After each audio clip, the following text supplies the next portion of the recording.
you think that we could get close to Texas or Florida going into game three, going, I don't need a big pitch here. I'm going to put $100 million of Bitcoin on the Texas Treasury. I don't even know what the rules are, but I suspect Texas has the right to do whatever the heck it wants to do, or Florida.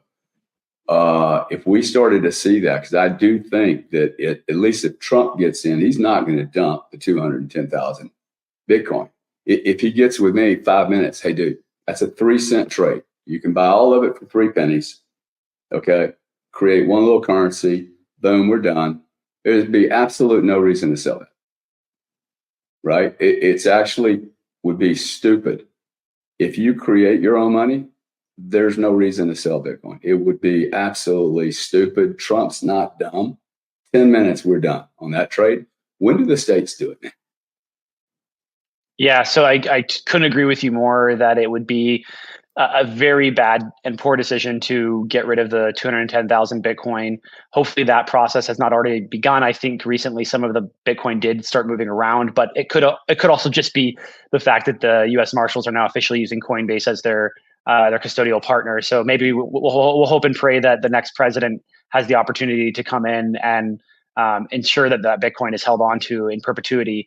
But yes, states like Florida and Texas absolutely have the opportunity to buy Bitcoin and then also to hold Bitcoin. They simply need to just pass their own strategic reserve policy into law. And in states like Texas and Florida, where there is a strong, I think, desire to be separated from the actions of the federal government by the people there and by the governments there, I think that's a really smart move on their part, because it gives them the ability to have access to that.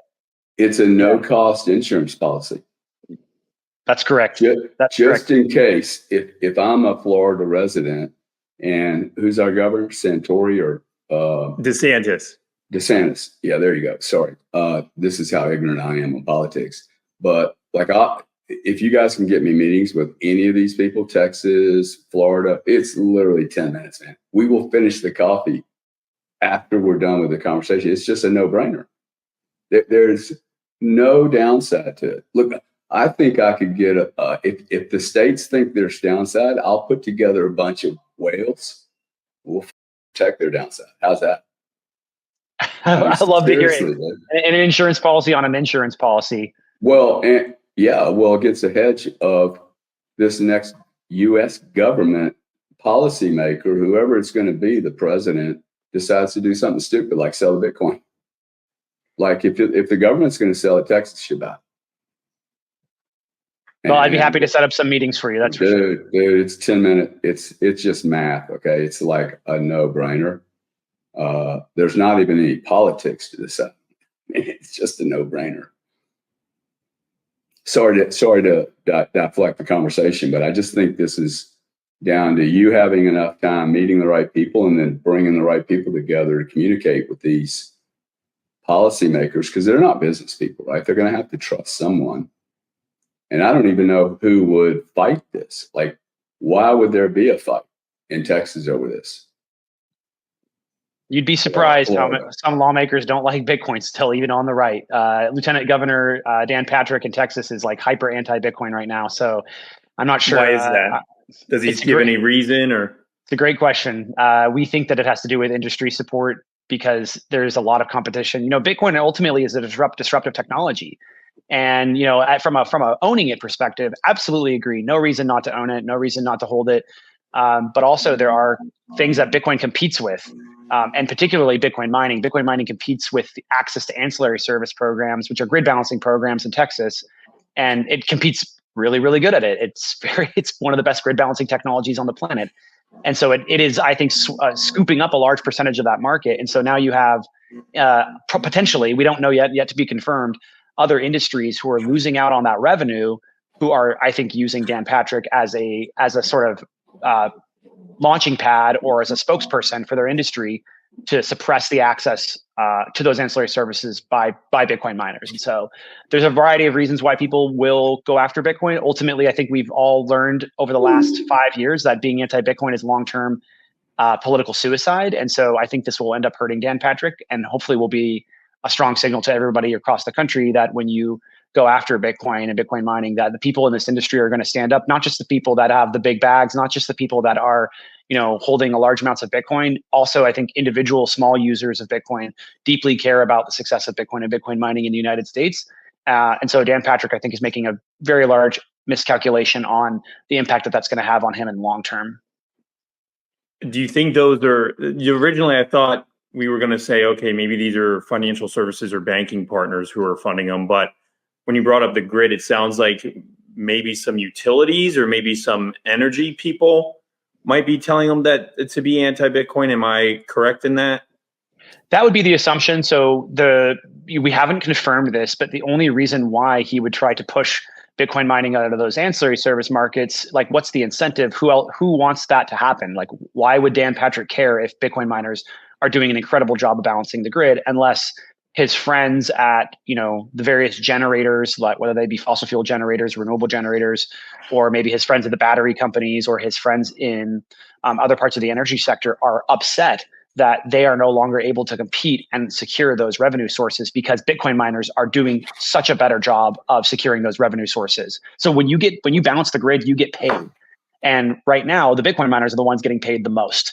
And so our viewpoint is that Dan Patrick and others within the Texas Senate are friends with the people that were getting paid before Bitcoin mining came along. And now they want to use the long arm of the government to suppress the ability of Bitcoin miners to participate in the grid because they want their friends to be able to get their payday. Ultimately, those campaigns, those offices, and their campaigns are probably supported by those industries. So if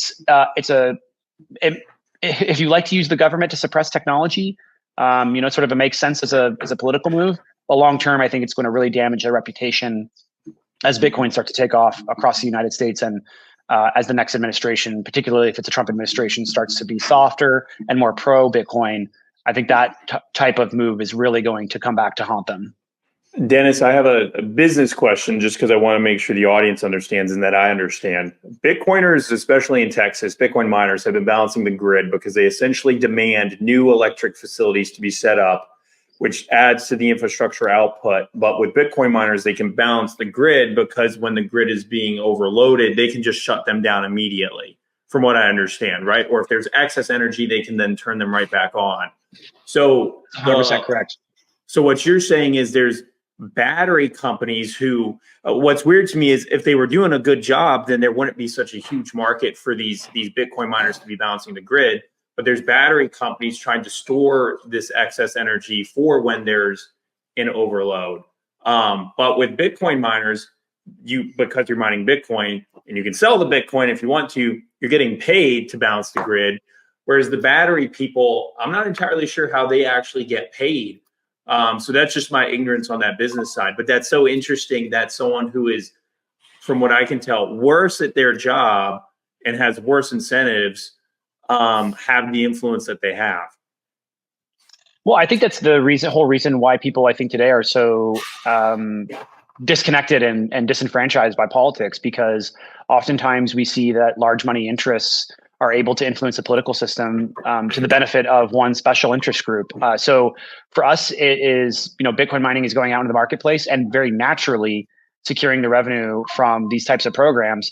But before Bitcoin mining was prevalent in Texas, other groups were being paid through those revenue streams. Generators get paid to balance the grid, not just provide energy, as well as battery companies and other loads, other industrial loads. But they all, to put it frankly, suck at balancing the grid compared to Bitcoin mining. And so Bitcoin mining has really eaten up a large percentage of that market and is now a major grid balancer in the state of Texas. And so if you're a generator who is really missing out on your revenue stream, and you can't compete, the next best tool in your tool basket or your toolbox is to use the long arm of the government to restrict the access of Bitcoin mining to those services. That is actually a law that was attempted to be passed last legislative cycle. Texas is an every other year legislator. So in 2023, Senator Colcourse attempted to pass a bill that would limit Bitcoin mining to only 10% of the ancillary service or grid balancing programs. And that law failed partly because of Satoshi Action, the TBC, and the Digital Chamber. We all fought really tooth and nail to stop that bill from passing into law. And also, I think Brad Jones, the late Brad Jones, played a major critical role in defeating that public policy. But they're going to come back. They're coming back for a second bite of the apple. And I think they're going to come back with a lot more force, particularly with what seems to be an effort led by Lieutenant Governor Dan Patrick, unfortunately.